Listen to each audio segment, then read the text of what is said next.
মা আমার বাবু দেখুন মাঠে ঘুরতে এসে তাল পড়ে আছে দেখে তাল খাবে বলে কান্না জুড়লো, তো তাল দিলাম ওদের তিনজন, তিনটে তাল নিয়ে বাড়ি যাবে এখন। দেখুন এই যে মা একটা তাল নিয়ে দাঁড়িয়ে আছে, আর রিজু দাদা ভেঙে ভেঙে দিচ্ছে, একটা এবার বাবুকে দেবে আর একটাও নেবে। আর তালগুলো খুব এই উল্টে গেল উল্টে গেল উল্টে গেল, বাবু উল্টে গেল।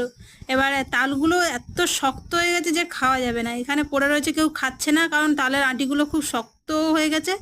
আর এরা খাওয়ার জন্য জেদ করছে, তো বাড়ি গিয়ে এদেরকে ওই শক্ত তালই খাওয়াবো।